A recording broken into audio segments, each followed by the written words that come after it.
আসসালামু আলাইকুম। একটা খবর, সেটা হচ্ছে বিমান দুর্ঘটনায় আহতদের চিকিৎসায় ঢাকা আসছে চীনের বিশেষজ্ঞ দল। গতকালকের খবর ছিল যে ভারতের টিম অলরেডি বাংলাদেশে পৌঁছেছে এবং হয়তো তারা আজকে কাজও শুরু করেছে। এখন চীনের টিম আসবে, এরপর হয়তো পাকিস্তান আসবে। পাকিস্তানেরও মানে যেই হাই কমিশনার, তার তৎপরতা দেখে বোঝা যাচ্ছে যে তারাও কিছু একটা করতে যাচ্ছে।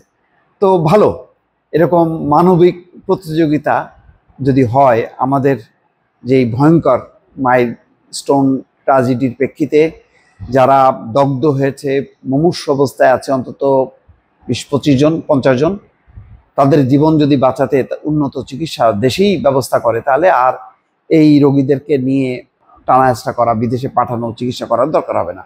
হয়তো পরে দীর্ঘমেয়াদে তাদের আরও ক্ষয়ক্ষতি মেরামতের জন্য হতে পারে, কিন্তু প্রাথমিকভাবে এখন হচ্ছে জীবনটা রক্ষা করার জন্য। জীবন রক্ষা করার জন্য বাংলাদেশের এই মানে আগুনে পোড়া রোগীদের যথেষ্ট নেই।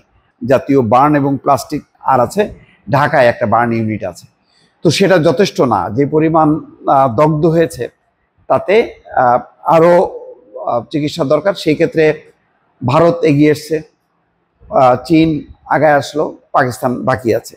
তাই এটার মধ্যে আমি কোনো দোষের কিছু দেখি না। এটা অত্যন্ত ভালো যে বাংলাদেশের প্রতি এই তিনটা দেশের একটা কম্পিটিশন আছে, যে বাংলাদেশকে তারা পাইতে চায়। তাহলে বাংলাদেশের একটা গ্রহণযোগ্যতা আছে এবং একটা মানবিক দৃষ্টিকোণও আছে। এইটা মানে কোনো কূটনৈতিক সম্পর্ক, মানে শীতল সম্পর্ক, উষ্ণ সম্পর্ক নির্ভর করে না।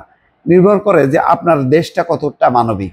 আপনি এইরকম মানবিক বিপর্যয়ে আপনি পাঠাবেন না। মনে আছে ভারতের ভোপালে যেই ভূমিকম্পে বিধ্বস্ত ছিল, সেখানে কিন্তু বাংলাদেশের টিমও গেছিল, এবং শ্রীলঙ্কা, আশেপাশে যেখানেই বহু দেশেই বাংলাদেশের টিম গেছে, অন্যান্য দেশেরও গেছে, তুরস্কেও গেছে সেই ভয়ঙ্কর ভূমিকম্পের সময়। তো এটা পারস্পরিক। তবে এর মধ্যে একটা রাজনীতি আছে, সেই কথা পরে আসছি। এখানে বলা হচ্ছে যে বাংলাদেশের অন্তর্বর্তী সরকারের অনুরোধে বার্ন বিশেষজ্ঞ চিকিৎসক এবং নার্স সহ 5 সদস্যের এই দল 24শে জুলাই সন্ধ্যায় ঢাকায় পৌঁছাবে। তারা ঢাকায় পৌঁছানোর পর জাতীয় বার্ন এবং প্লাস্টিক সার্জারি ইনস্টিটিউটে গিয়ে প্রয়োজনীয় সহায়তা এবং মূল্যায়ন কার্যক্রম পরিচালনা করবে, এবং তা এম্বাসির পক্ষ থেকে একটা আনুষ্ঠানিক বিবৃতিও দেওয়া হয়েছে। তাতে বাংলাদেশ এবং চীনের চিকিৎসকরা ভিডিও কনসালটেশন করেছেন। 24শে জুলাই সকালে বাংলাদেশের অনুরোধে চীনের ইউয়ান প্রদেশের কুনমিং মেডিকেল ইউনিভার্সিটির 2nd অ্যাফিলিয়েটেড হাসপাতালের বিশেষজ্ঞরা বাংলাদেশের জাতীয় বার্ন ও প্লাস্টিক সার্জারি ইনস্টিটিউটের চিকিৎসকদের সঙ্গে জরুরি ভিডিও কনসালটেশন করেন। বার্ন ট্রিটমেন্ট, প্লাস্টিক সার্জারি, শিশু কিডনি এবং শ্বাসতন্ত্র বিশেষজ্ঞরা এই আলোচনায় অংশ নেন। ইতিমধ্যে ভারতেরও একটা টিম এসছে ছোট আকারের, এবং 2 জন চিকিৎসক সহ নার্সদের একটা দল এসছে, এবং তারা বলছেন যে তারা আসার পর মূল্যায়ন করবে, যদি আরও আসার দরকার হয় আরও আসবে। পাকিস্তানও দেখলাম যে বেশ তৎপর, এবং পররাষ্ট্র মন্ত্রণালয় তারা দেন দরকার করছে। আসলে এগুলির একটা মানবিক তো সহায়তা আছেই প্রতিবেশী দেশের, এর মধ্যে একটা কূটনীতিও আছে, এর মধ্যে একটা কূটনৈতিক রাজনীতিও আছে। সেটা হলো 5ই আগস্ট পট পরিবর্তনের পর বাংলাদেশ ভারত থেকে যথেষ্ট পরিমাণ ছিটকে গেছে। তো ভারত এটা চাচ্ছে যে আবার মেরামত করার জন্য, এটা কীভাবে মেরামত করা যায় সেটা নিয়ে তারাও চিন্তা করছে, বাংলাদেশও চেষ্টা করতেছে। কিন্তু সেখানে শেখ হাসিনা একটা বড় বাধা, যে সে দিল্লিতে আশ্রয়। তো বাংলাদেশ এখন আর এই শেখ হাসিনার বিষয়টা তেমনভাবে উত্থাপন করছে না, কিন্তু পুশিনটা উত্থাপন করছে। সেটা একটা অব্যাহতভাবে পুশিন করে যাচ্ছে, ফলে সম্পর্কটার টানাপোড়েনটা কমছে না।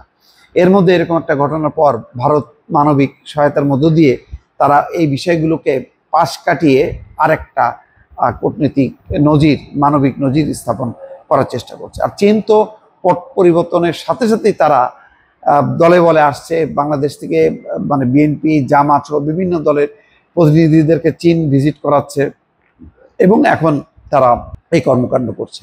আর পাকিস্তান তো বাংলাদেশের সঙ্গে মানে বলা চলে ব্যাপকভাবে চেষ্টা চালাচ্ছে। করাচি যে বন্দর থেকে জাহাজ আসছে, তারপরে অন অ্যারাইভাল ভিসা, অর্থাৎ মানে যাতে ভিসা নিয়ে তারপরে যাওয়ার যে প্রচলিত ধারার বাইরে অন অ্যারাইভাল, অর্থাৎ আপনি পাসপোর্ট নিয়ে যদি পাকিস্তানের যে কোনো বিমানবন্দরে যান, সেখানে যাতে অন অ্যারাইভাল ভিসা পান, সেই সহজীকরণ কাজটা করছে।